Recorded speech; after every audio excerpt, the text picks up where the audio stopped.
First of all, like I've said multiple times, I feel like Billy has done a great job from year one to year two. This was a better Xavier team than we played a year ago.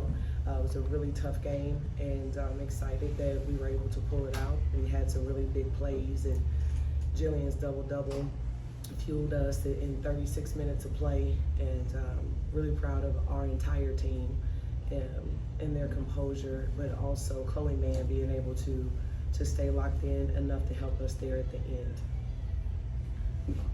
Coach, obviously you talk about Jillian, just talk about what this game meant for you. Obviously tonight, I think that's the most energy we've seen you play, 18 and 16.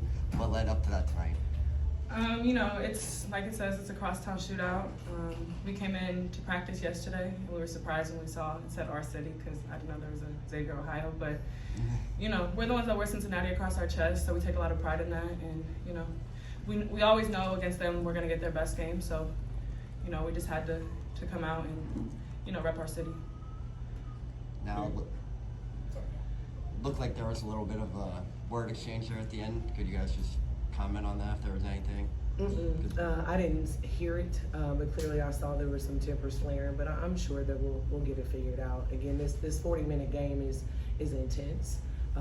A lot of things go on within the city. I'm sure we are battling in every way, not just in games, but recruiting and a lot of things. So I just chalk it up to competitors, and none of it is ever going to be too serious.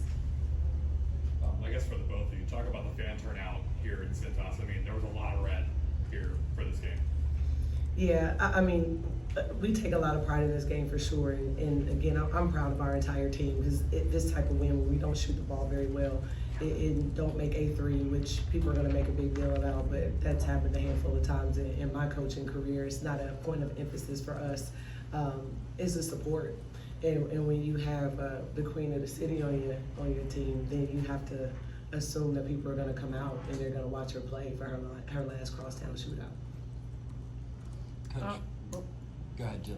Yeah, I was just gonna say, I love our community. Cincinnati always shows up for us, and it's cool coming into someone else's, territory and you see only red. So that was big.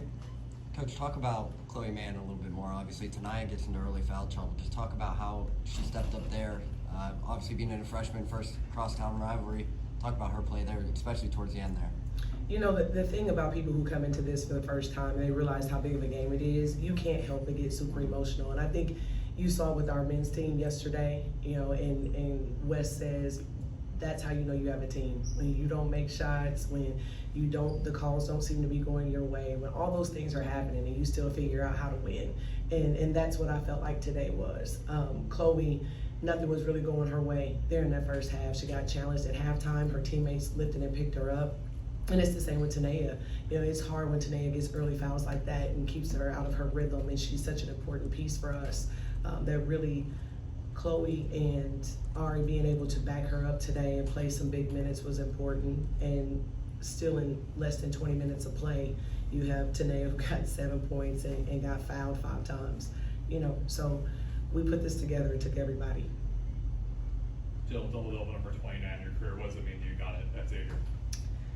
I'll be lying if I said it's not nice, but it's definitely better to come out with the win. So I'm just lucky, I had both. So. And then obviously there, what was the message going into the fourth quarter? Obviously it was a back and forth battle. What was the message there that really sparked that 12-2 run to end the game there? Stay the course, but especially defensively. I felt like early on they got some really easy looks, and again, that is a testament to them being better. But I still expect us to be far more locked in defensively than we were. We gave up 6 points to backdoor cuts early on. We started to be a little more aggressive. I thought being in the bonus early helped us a lot, just attacking and rebounding the ball really well offensively. So really just playing Bearcat basketball, which is tough and gritty and aggressive, and I thought we did that much better in the fourth quarter. And then Jillian, obviously Lauren Christie is a tough matchup. You guys hold her to 3 points, 1 of 6 shooting, 6 turnovers tonight. What were you guys able to do that really reflected that performance from her? This whole practice week, we're just locked in on us, playing team defense. We weren't really getting ready for no one in particular. So just having each other's back and making sure, we rotate and help.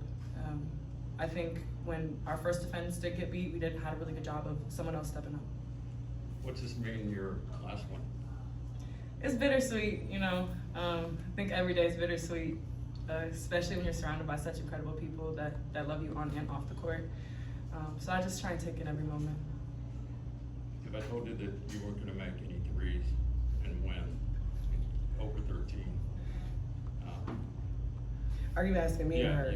Yeah. Oh, we win like this often. You know, I think people get excited when they see threes go in, and that's great, but that's not how we play. We rebound, we defend, we grind it out. That's just how we are. And if threes go in, then great. I mean, that's what made the Western Illinois game fun. You know, it was Reagan Jackson, but we knew what was going to happen after that. They were going to guard her. We don't have a three-point shooting package and to get Reagan loose for threes. You know, that's not what we do. We score paint points and we attack the paint and we get to the free throw line. And then every once in a while we'll knock down a three and people will cheer and it looks like it's a lot of fun. But I don't know how many games, but I would argue quite a few have we won without making a three. I don't know if he asked you this already, but when you get Tanae in foul trouble early on and you had to play a good part of the game without her, and you still pull it out, is it satisfying? I think so, and I think it just helps Chloe grow, right? Because when she gets put in those tough positions, and she is surrounded by so much support, and again, I jumped on her a little bit at halftime, and I could still hear her teammates through the wall picking her up and lifting her up. You know, in essence, hey, we have your back. What Trina may say is true, but we have you right here. And it's the 5 of us and then the 13 of us in this room that are going to push us through this game. And I think she responded, and I threw the ball to her intentionally at the end because she makes consecutive free throws in practice anytime we have any type of drill or contest, and I was very confident she'd knock them down. What's that personal win streak at now? Yeah, It's 11. Yeah, how's number 11 feel?